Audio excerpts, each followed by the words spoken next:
So this happened in the early 2000s when I was working at a juvenile detention center in a small town in Oklahoma as a corrections officer. I was working nights at the time and went to work at 9 p.m. This one night when I arrived for work, my supervisor looked confused and asked me what I was doing there. I said I work tonight, and he said, "But they said you called in a few hours ago saying that you were sick." I was a bit confused, and I said it must have been someone else and they got the message wrong. After everyone else showed up for work that night, it was a bit more weird, but we carried on as usual, and assigned everyone their places for the night.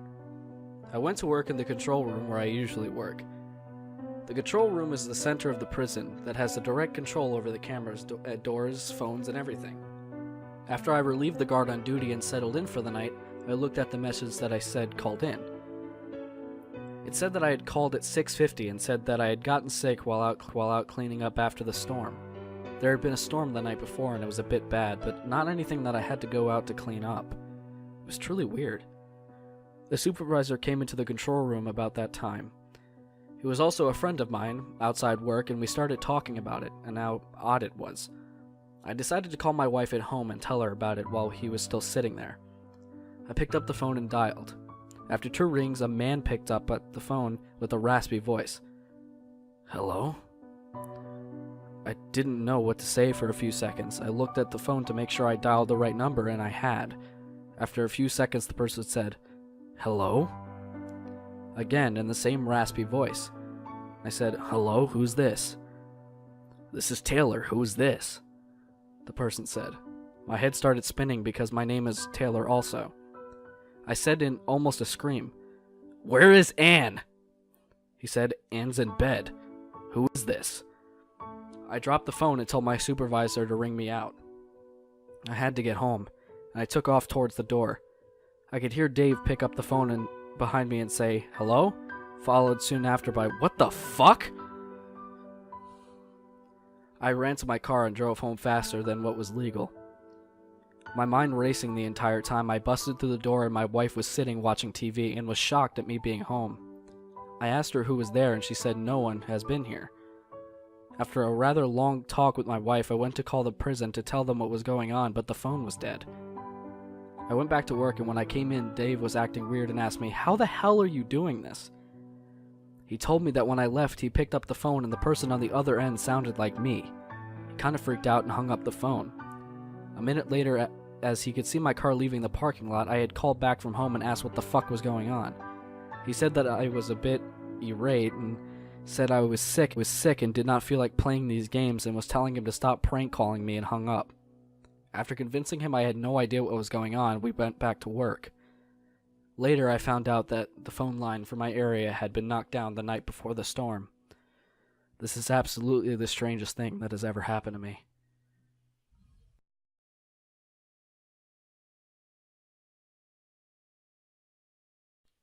So about 8 years ago, I was living in a 2-bedroom apartment by myself with 2 cats. I had a girlfriend, who I'll name Elsa for this story, who lived 45 minutes away, on her college campus.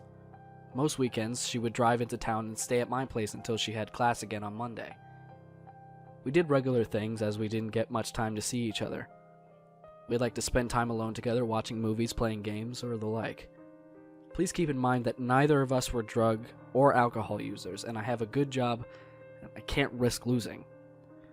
And she just simply never cared for intoxicants. Nor were either of us on any sort of medication. So here's the scene. It's Saturday night, 11 p.m. Elsa and I are sitting on the couch watching a movie. Can't remember which. We are dressed, sober, and alert, as we slept in that morning and had plenty of sleep. We're chatting, laughing, talking. The TV is illuminating our immediate area, and I kept the light on in the kitchen to provide some ambient light for the living room as well. My cats are asleep in their favorite chair. All is well, everybody is safe and comfortable.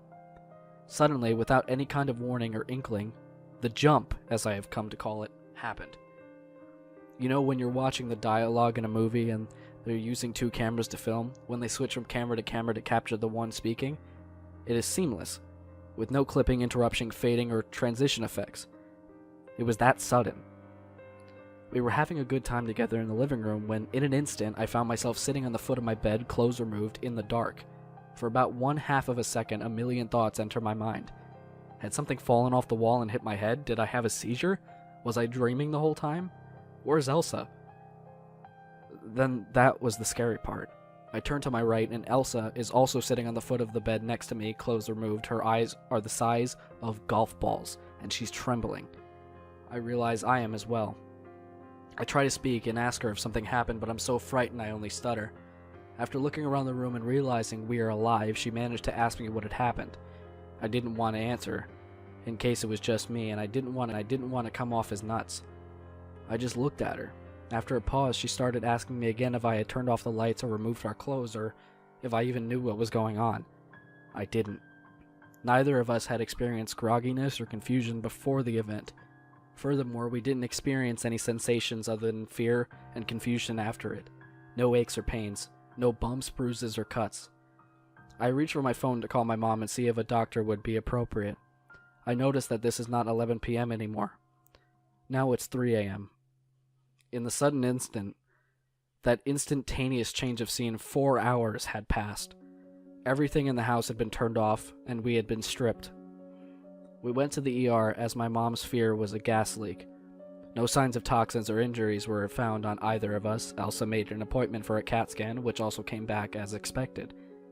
I explored possibilities like a gas leak, poisoned consumer goods like our soda or fast food, electrical malfunctions, and more. But the one thing that always bothered me was the fact that Elsa and I lost and acquired the time at the exact same instance, 4 hours apart. Neither of us witnessed anything that the other didn't, and there was no lingering effects. For weeks, I kept bringing it up with her, just hoping one of us would remember something. I browsed forums from all types of sites searching for answers. Every time I brought it up, Elsa would get scared at the memory and beg me to just let it go. But I couldn't.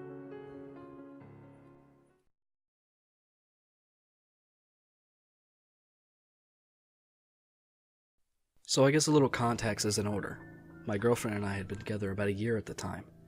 Never had big problems, we're both pretty relaxed people. Never had a big fight, never had trust issues, the whole shenanigans. So one day, I was out in front of my apartment building smoking a cigarette. This is before we lived together, and I had seen her the night before. I had a nice dinner, gone out to the bar, then gone to my place. After which, she took a taxi home. So as I'm standing out in front of my apartment building, she pulls up in a taxi. I wasn't expecting her and was pleasantly surprised to see her. I put out my cigarette, smiled, and walked up saying something like, "Hey, what are you doing here?" She scours at me and slaps me square across the jaw. Obviously, I'm dumbfounded and at a loss for words, so I just kind of looked at her. She never said anything, just barged past me into the building. I followed her up to my apartment, asking her what was happening the whole way. She goes into my apartment, grabs her bag and some stuff that she left there. Throws a few things at me, breaking a glass or two and knocking it down a bunch of stuff on the shelf. She calls me a pig, says she knows everything and that I've broken her heart. Trying to figure out what's going on, obviously, and she stops on her way out when I touch her sleeve, glares at me again, and slaps me. She tells me something like, "I hope I never see you again," and walks out. I followed her to the street, and she got in her cab and drove off. The street was pretty empty. This was maybe 8, 9 a.m., and I watched her drive off. At this point, I'm just a loss for words, scared and sad. Then, as I watch the cab drive away, someone hugs around my waist from behind. I turn around and it's her in running clothes. She was wearing heels and a leather jacket before. I went completely pale. She said hi in her usual happy-go-lucky tone, then noticed my look and says, "What's wrong?" I spun around. No taxi. It had literally driven away 5 seconds earlier. No way it could have turned in that time. And all the lights were red. I didn't say anything to her, I just ran upstairs. Her bag was gone, things were still broken, my door still wide open, so then I told her. We were both monumentally confused. There's no way I could have mixed her up with someone else. And she's an only child. We had security checked the cameras, and sure enough, my following a girl to my apartment. The angles weren't great, and the film wasn't great quality, but it was pretty easy to see me and my face, but hers was always hard to make out and looked a hell of a lot like her, but never a clear shot. No way it was the same girl. Still creeps me the fuck out, and we don't talk about it.